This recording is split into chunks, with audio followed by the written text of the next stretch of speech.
Your home is rotting right now, not in 50 years, not in 20, to now. Behind the walls you painted last year, behind the siding you pressure washed last month, moisture is eating through engineered wood that was never meant to last. The average American home, built after 1990, has a structural lifespan of 30 years. Exposed to humidity, that number drops to 15. In Europe, they build homes that last 200 years, sometimes 300. This is not an accident. This is not about European craftsmanship or American laziness. This is a system designed to extract money from you over and over again until you die. Let me prove it to you. In 2019, a couple in suburban Houston bought a newly constructed 4-bedroom home for $340,000. They thought they were building wealth. They thought they were investing in their future. 5 years later, they had spent $87,000 on emergency repairs. The roof failed first. Then water destroyed the walls from the inside out. The sheathing, the structural material literally holding their house together, was dissolving like wet cardboard. Their home was younger than their car, and it was already falling apart.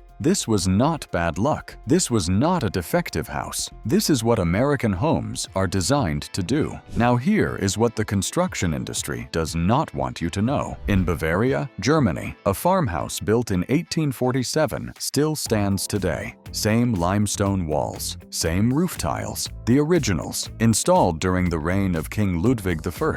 5 generations of the same family have lived there. 178 years of storms, wars, and winters, and that house has never needed more than routine maintenance. This is not nostalgia. This is not some romantic fantasy about the old world. This is engineering. And you have been sold a lie so big, so pervasive, that you probably believe your home is supposed to fall apart. I call it the 30-year lie. The American housing industry has convinced 3 generations of buyers that homes are supposed to decay, that roofs need replacing every 15 years, that siding cracks and fades, that foundations shift, that walls rot from the inside. They told you this is normal wear and tear. It is not normal. It is not inevitable. It is engineered obsolescence, and it is making them rich while making you poor. But how did we get here? How did America, the richest country in human history, end up building homes worse than medieval peasant cottages? The answer will make you furious.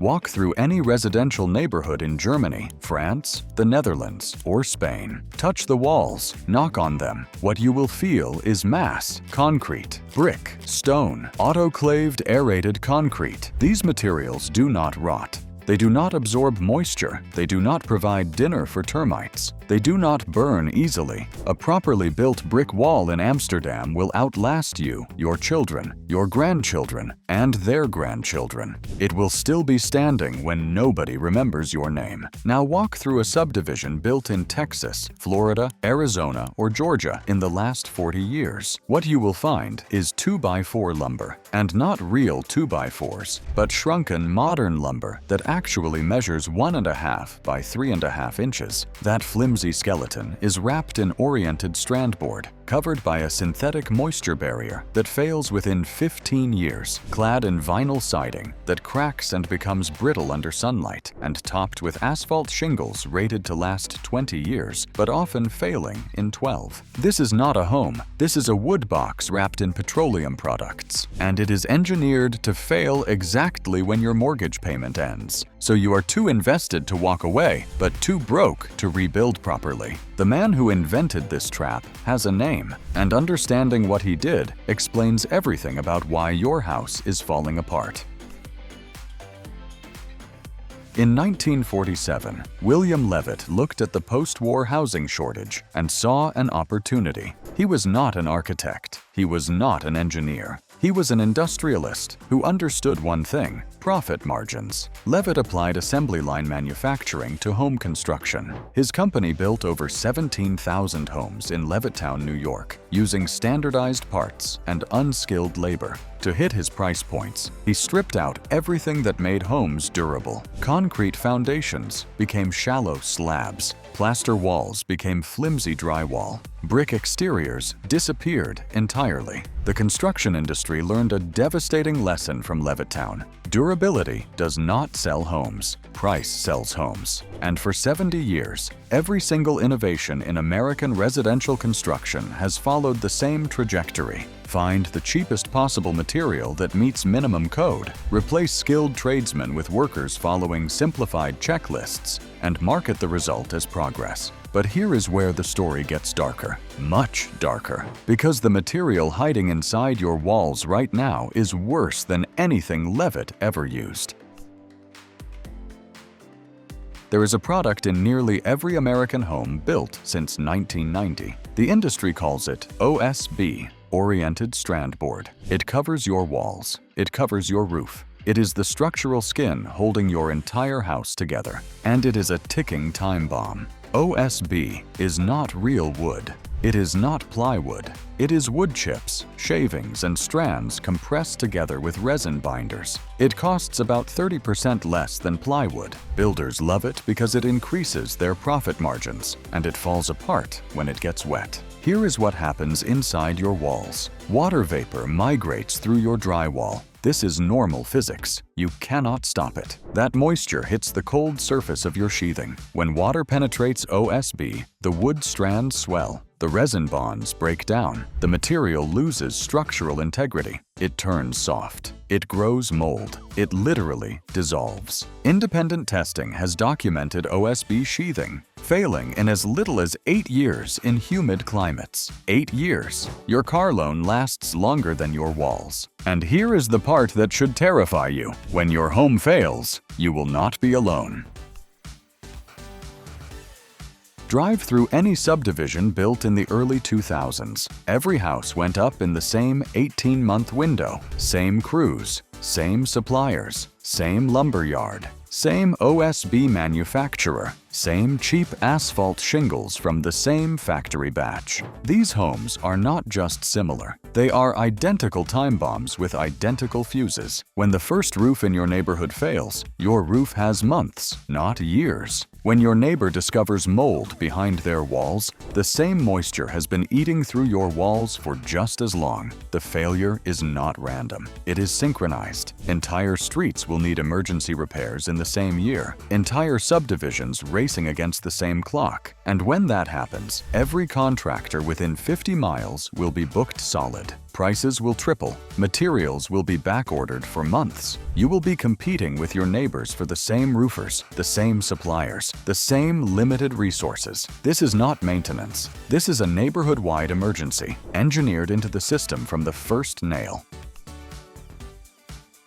Picture your roof right now, those asphalt shingles baking in the summer sun. In 12 years, maybe 20 if you are lucky, you will stand in your driveway watching strangers tear them off and haul them to a landfill. Then you will write a check for $15,000. Your children will do the same, so will their children. 3 generations paying for the same square footage of shelter over and over again. Now picture a clay tile roof installed in Munich the year your great-great-grandmother was born.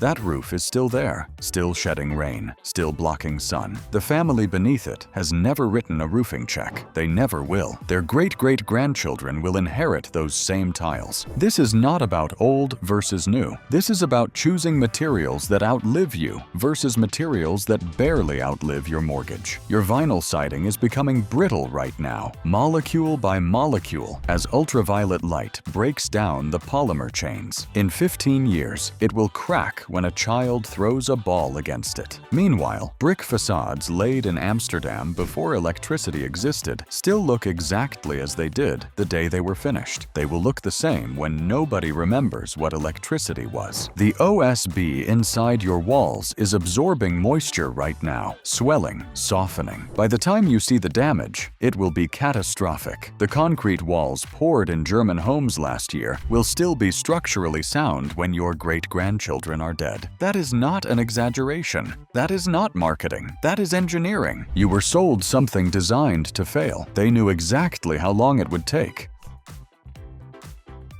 Forget complicated renovation plans. Forget incremental upgrades. If you want a home that lasts, you need to make one decision correctly. Reject wood frame construction for your walls. Insulated concrete forms, ICFs, create walls from reinforced concrete poured between permanent foam insulation panels. The result is fireproof, termite-proof, mold-resistant, and built to outlast every wood frame home in your city. The cost premium is 5 to 10% over conventional construction. Over a 30-year mortgage, the energy savings alone exceed that additional cost, and you will never, ever write an $87,000 check to repair dissolving sheathing. If you are buying new construction and cannot choose ICF, do this. Hire a private inspector to examine the framing before drywall goes up. Not your builder's inspector, your inspector. It costs $500. It could save you $87,000. Watch their face when they see what is hiding behind those walls. If you cannot build new, look at homes built before 1950. Pre-war construction used real dimensional lumber, plaster walls that handle moisture properly, and slate or clay roofing that lasts generations. An older home in good condition will outlast any new subdivision construction at the same price.